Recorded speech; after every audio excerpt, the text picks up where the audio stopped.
네, 경주에 가면 능들이 많이 있지 않습니까? 수많은 능들을 여러분들이 볼 수 있는데 살아있을 때는 무소불위의 권력을 누렸던 사람이지만 우리와 공통점이 있어요. 다 죽었어요. 다시 말해서 죽음 앞에 무력합니다.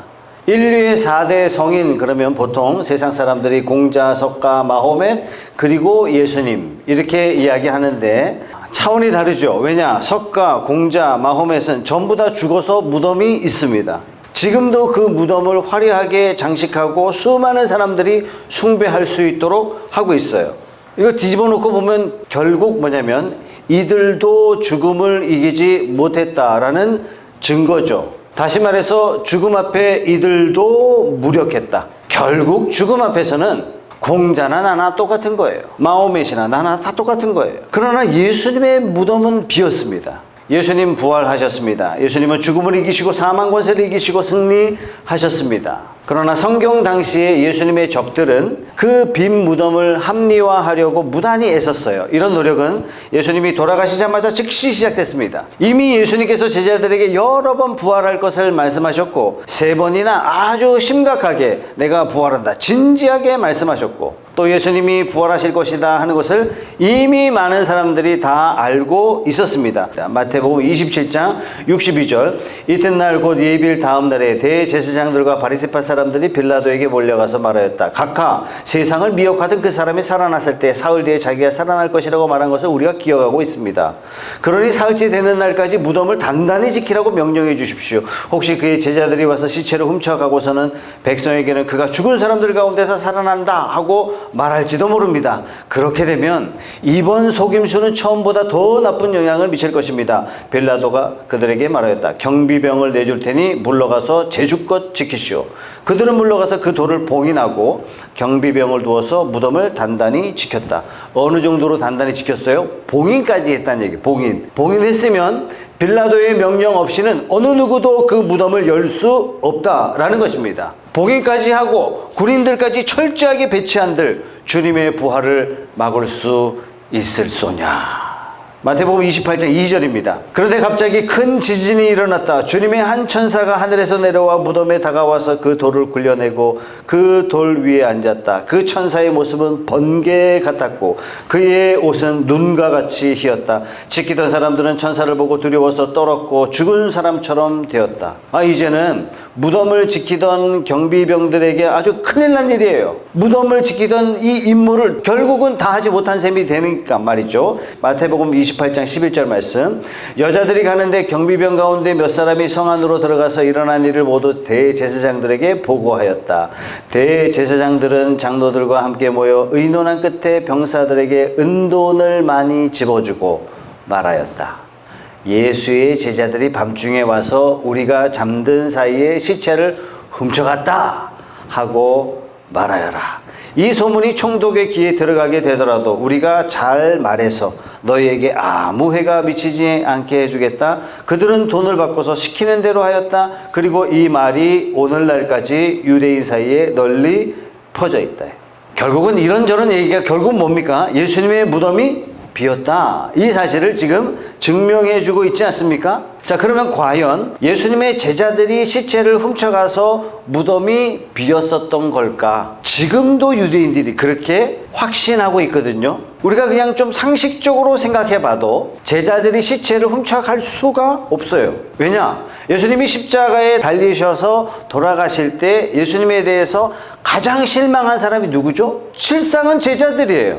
예수님 쫓아다니면서 언젠가 예수님이 깃발 딱 꽂으실 때 나는 우의정, 나는 좌의정, 나는 내무장관 다 그런 꿈을 가지고 있었는데 벼랑간에 예수님이 정치범으로 몰려가지고 체포되시고 체포되실 뿐만 아니라 가장 흉악한 범죄자로 십자가에 매달리셨어요. 자기들도 흉악한 사람 쫓아다니는 흉악범이랑 똑같은 사람이 됐어요. 예수님 잡히실 때 제자들이 전부 다 도망갔습니다. 예수님 죽으시는 모습 보고 제자들 전부 다 실망했습니다. 아니 이런 실망한 제자들이 벼랑간에 갑자기 마음이 변해가지고 자기들을 실망시킨 맥없이 죽고만 스승을 그 스승의 시체를 가져다가 도대체 뭐 하려고 제자들이 예수님의 시체를 훔쳐서 그 예수가 부활했다 이런 음모론을 꾸미겠습니까? 말이 안 되는 거예요.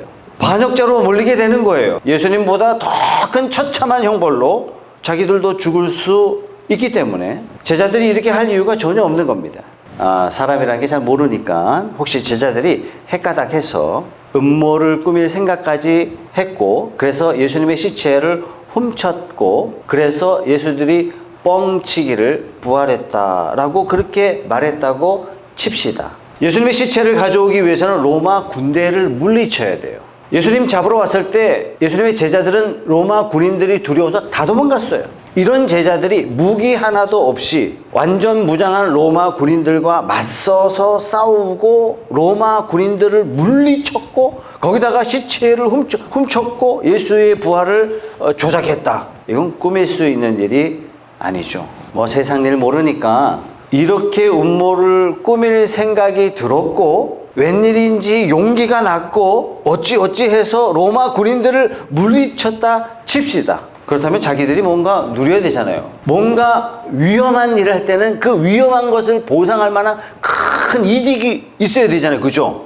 권력을 누린다든지 명예를 얻는다든지 아니면 예수 시체 훔쳐가지고 그렇게 거짓말 쳤을 때 언젠가는 떼돈을 번다든지 뭐 이런 특별한 이익이 있어야 됩니다. 그런데 제자들이 부활신앙을 선포하면서 얻은 결과가 뭐죠? 고난과 핍박이에요. 죽을 때까지 고난과 핍박이에요. 근데 이게 거짓말이라면 어느 정도 고난받다가 핍박받다가 어느 정도는 배신자 한 사람 정도 나와야 되잖아요. 사실은 우리가 구라친 거라고, 사실은 우리가 조작한 거라고. 근데 배신자가 단 한 사람도 나오지 않았다는 사실이에요. 배신자 한 사람 없이 그 수많은 고난과 역경을 죽을 때까지, 베드로는 심지어 십자가에 거꾸로 매달려 죽어야 하는 고난까지 받았단 말이죠. 그런데 이게 예수 부활이 조작이다, 이런 식으로 우기면요 성경 전체를 다 부정할 수밖에 없단 말이죠. 부활 조작은 아무리 생각해도 말이 안 됩니다. 이런 거죠. 사람들이 자기가 좋아하는 사람이 거짓말을 하면요 그 믿어줘요. 반대로 자기가 싫어하는 사람이 진실을 이야기해도 안 받습니다. 아마 이들이 예수님을 싫어하니까, 예수님의 부활 사실을 인정하고 싶지 않으니까, 기독교가 그냥 싫으니까 부활 자체를 그냥 받아들이지 않는 거예요. 마치 이거예요. 진화론이 명백하게 거짓인 줄 알지만 기독교가 싫으니까 창조론을 거부하는 것과 똑같은 겁니다. 무덤이 빈 것은 사실이고 부인할 수 없으니까 제자들이 예수의 시체를 훔쳐갔다, 이것을 그냥 믿어버렸던 것입니다. 지금도 유대인들이 예수 제자가 시체를 훔쳐갔다, 이 음모론을 주장하고 있습니다. 자, 예수님의 무덤이 왜 비었느냐? 예수님이 사망의 권세를 이기셨다. 죽음의 권세를 이기셨다. 죽음과 사망을 무찌르셨다. 이것입니다. 부활하셨기 때문에 예수님이 무덤이 빈 것입니다. 자, 오늘 본문 말씀에 새벽 일찍 마리아가 무덤을 찾아갔어요. 아마 새벽 4시, 6시 사이쯤 되는 것 같아요. 다른 복음서에는 마리아와 몇몇 여인들이 찾아갔다 이렇게 나오는데 요한복음에는 막달라 마리아에게만 집중하고 있습니다. 자, 마리아가 새벽에 가보니까 막혔던 돌문이 이미 열려 있는 거예요. 여러분들이 마리아라면 어떤 생각이 들까요? 마리아는 아마도 2가지 생각을 했던 것 같아요. 첫째는 도둑놈이 들어왔구나. 왜냐?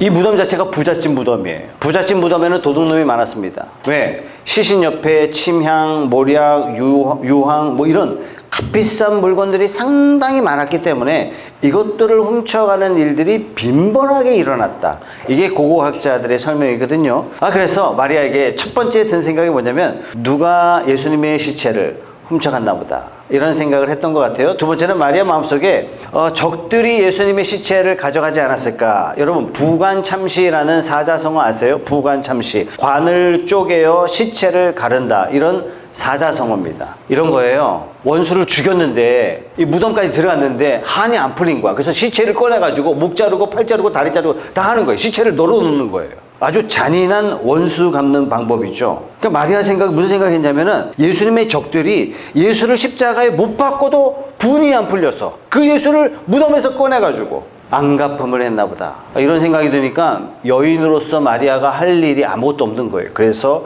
얼른 베드로와 요한에게 일러줍니다. 이 소식을 들은 베드로와 요한이 불이 나게 무덤을 찾아옵니다. 4절에 보니까 둘이 함께 뛰었는데 요한이 먼저 도착했어요. 베드로가 다이어트가 좀 필요했던 것 같습니다. 근데 요한이 먼저 와가지고 열린 무덤 사이로 들어가지는 못하고 고개를 쭉 내밀고 이렇게 보니까 수위가 있는 걸 보고 예수님 계신데? 이렇게 생각했던 것 같아요. 이 여자가 뭘 착각했나? 이러던 참에 베드로가 달려오자마자 지체하지 않고 무덤 속으로 쑥 들어가 버렸어요. 역시 베드로는 화끈해요. 근데 보니까 시체를 감쌌던 것 수의라 그랬는데 수의는 그대로 있고 또 다른 표현이 있죠. 수건. 그건 뭐냐? 시체가 부패하게 되면 이 턱이 빠진대요. 그래서 어떻게 해요? 수건을 이렇게 칭칭 감쌉니다. 근데 이 턱을 감싼 수건은 잘 접혀 있는 거예요. 그러나 시체가 없는 거예요. 자, 도둑놈이 왔다면 시체는 놔두고 각종 다른 것들을 가져가지 않겠습니까? 그죠? 그럼 시체의 도둑놈이라면, 여러분들이 시체의 도둑놈이라면 어떻게 가져갔을까요? 그냥 들쳐업고 가져가지 않겠어요? 수건 빼놓고 수위 다 빼고 시체에서 나오는 진물 질질 나오는데 피가 막 묻어져 있는데 그거를 여러분들이 들쳐업고 갔겠습니까, 여러분? 상식적으로 말이 안 된다는 얘기예요. 8절 말씀입니다. 그제서야 먼저 무덤에 다다른 그 다른 제자도 들어가서 보고 믿었다. 뭘 믿었다는 얘기일까요? 예수님께서 진지하게 부활을 말씀하셨는데 빈 무덤을 보고서야 드디어 예수님이 부활하셨다. 이걸 믿었다는 걸까? 아닙니다. 9절 보세요. 아직도 그들은 예수께서 죽은 사람들 가운데서 반드시 살아나야 한다는 성경 말씀을 깨닫지 못하였다. 뭘 믿었다는 얘기예요? 마리아가 달려와서 예수님의 시체가 없어졌다. 이 말을 믿은 거예요. 마리아를 믿었다. 어떤 말을 믿었어요? 아, 예수님의 시체가 없어졌구나. 무덤이 비었다면 부활을 증명하는 거 아니겠습니까? 근데 꼭 그렇지만 않죠. 동양의 성인 노자도 무덤이 없습니다. 무덤이 없다고 부활만을 말을 하는 것은 아닙니다. 자, 예수님이 부활하셨다는 것은 빈 무덤으로부터 시작해서 부활하신 예수님이 여러 사람들에게 나타나시면서 부활을 증명해 주셨습니다. 제일 처음 부활을 목격한 사람이 누구냐면 오늘 본문에 나오는 막달라 마리아예요. 모두 시신이 없어진 걸 알고 다 그냥 돌아갔지만 막달라 마리아만큼은 돌아갈 수가 없었어요. 빈 무덤을 보고 막 슬프게 울고 있었어요. 이때 천사가 나타납니다. 하나는 예수님의 발치에서, 하나는 예수님의 머리치에서 두 명의 천사가 나타납니다. 교회 생활 하다 보니까 저 천사 봤어요. 이런 분들을 가끔 만납니다. 돌이켜보면 하나님께서 제게 천사를 보내서 아주 위험한 순간을 모면하게 하신 경험도 있습니다. 무당이 있다. 이 말은 뭐죠? 귀신이 있다는 증거죠. 천사가 있다는 반증이라고 할 수 있겠습니다. 더더욱 결정적인 것은 성경에 끊임없이 천사에 관한 이야기가 차고 넘친단 말이죠. 자, 천사는 영적인 존재이기 때문에 눈에 보이지는 않습니다. 눈에 보이지 않게 역사합니다. 그러나 가끔 우리에게 눈에 나타난 천사의 모습을 하나님께서 보여주시기도 하십니다.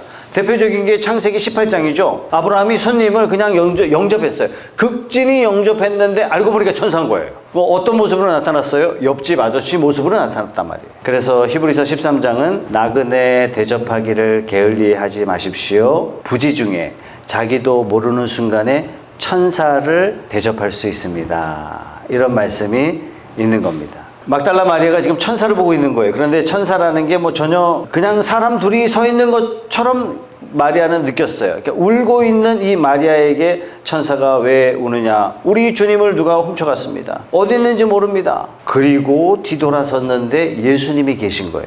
근데 이 예수님을 어떻게 착각했어요?